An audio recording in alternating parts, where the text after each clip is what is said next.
Hello everyone, this is Just a Dad. Today I'm going to do a video on the Keurig K Supreme Plus Smart Coffee Maker. So I've been getting the question a lot, how does it work if you don't connect it to Wi-Fi? So I've got two K Supreme Plus Smart Coffee Makers. This one I've got connected to Wi-Fi. This one I just took out of the box and I've never connected it to Wi-Fi. And I'll be using a tablet over on this one that's connected to it. You can have multiple tablets or phones connected to it.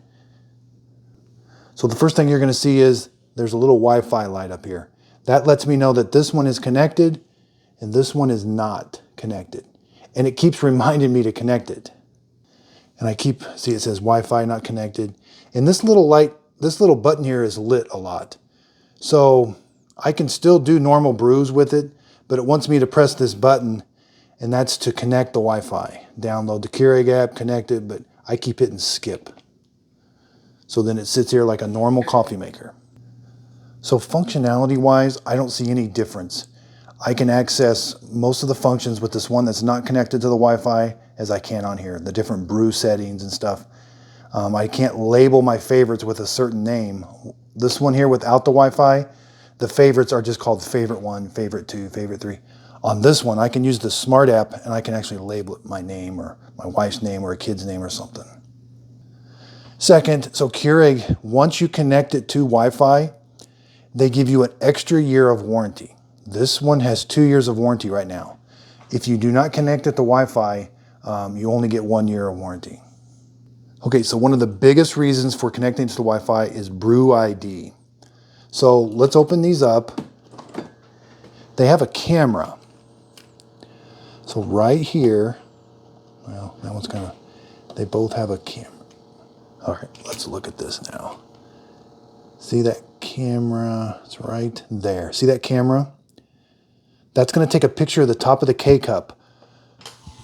Now, it has to be a pretty popular kind of a Keurig K-Cup. Not necessarily made by Keurig, but it has to be ones that they recognize. And the reason for taking a picture of that top of that K-Cup, it's going to give you recommended brew settings.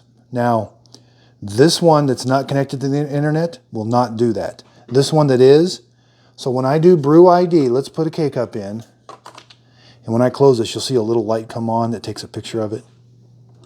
See it? And there goes the Brew ID. It's actually talking to the internet, right? It's talking to Keurig, and it's saying, what is the recommended brew settings? It says 8 ounce, balanced, and warm. Okay, let's do this one that's not connected to the Wi-Fi. This one's a little quicker when it's not connected to the Wi-Fi. It just says classic brew. The classic brew is 8 ounce balanced hot. And what you'll see is this little icon is lit up here. That's the recommended brew icon. I can't do that here. See, connect the brewer to give recommended settings. But this doesn't mean I can't change. So I can brew whatever temperature I want still. I can come up here and hit whatever temperature, and I can do whatever strength I want. This just gives me a recommended setting. I can still change all these settings here, and I can do the temperature. And then if I want to make it a favorite, I'm going to hit this button. Well, it's letting me cycle through, but if I change, it says hold to save the favorite brew. Favorite saved. But it only lets you name it favorite 1. See, I've got some favorites over here, and I put actually names by them.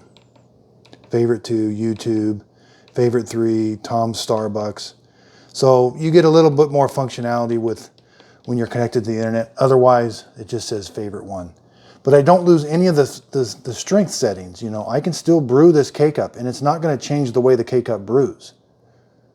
And so when you've got the Keurig machine, you know, you do have access to the app now, and I can do a brew from the Keurig machine. It says make from the app. So that's kind of a cool feature. You know, I'm not sure that I'm going to use that much. It says remote brew in progress.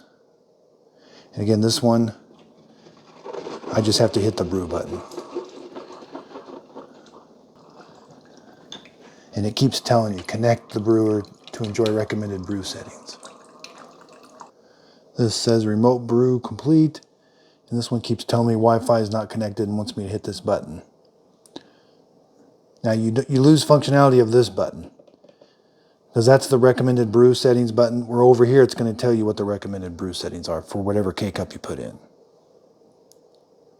So we still have access to the settings menu. Click both these buttons. See, Wi-Fi is not connected.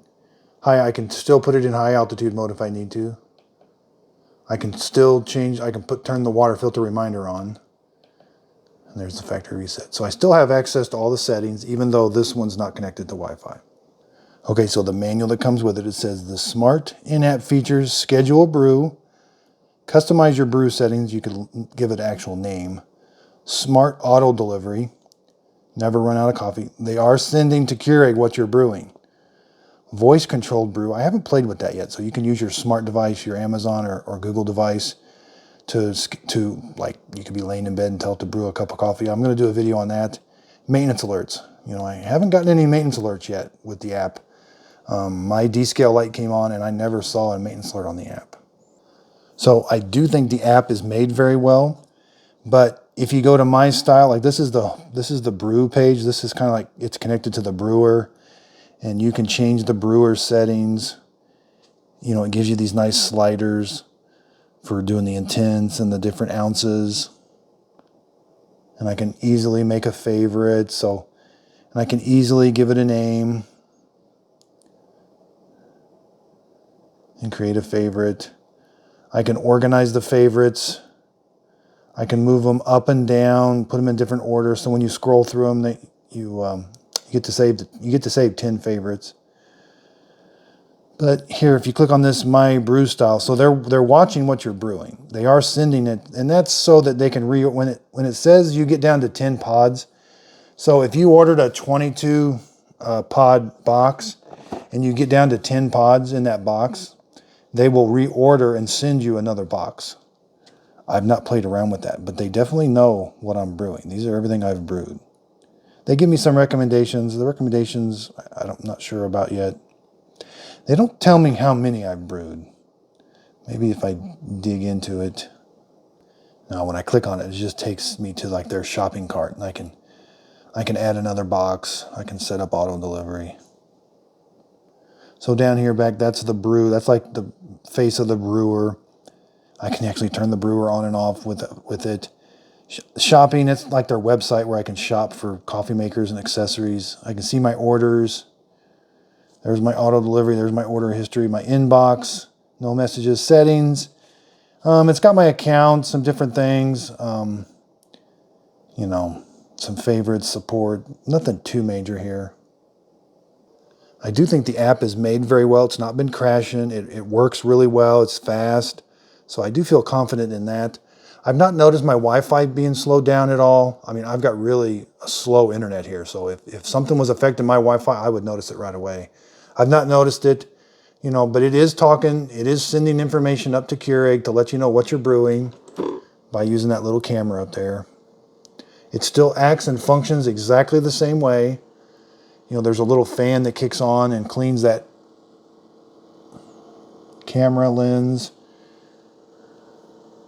It works the same on this one, and this one's connected to the Wi-Fi. So even though this one's not using it, it still kind of activates it. Let's see if, yeah, the little light comes on even on this one. It's not connected. So something when you close this one says Brew ID. This one does not say that, you know, because obviously it's not connected to the internet. So this one will be a little bit faster. I haven't noticed this one taking an extremely long time when it's doing that Brew ID search. You know, maybe an extra 5-10 seconds. Let's just test it out for a second. So let's see when both of them are ready to brew. Now. So this one's ready to brew.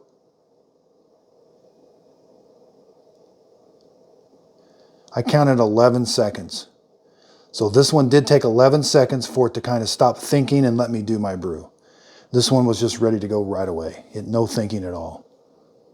So I've got several videos on this. I just did a descale. I've got over ice settings. I got detailed reviews on it.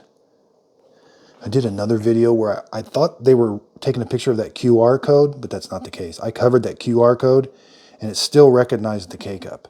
So they're actually taking a picture of the whole K-Cup and somehow sending it really quick up to Keurig. So thanks everybody for watching. If you could, please like and subscribe.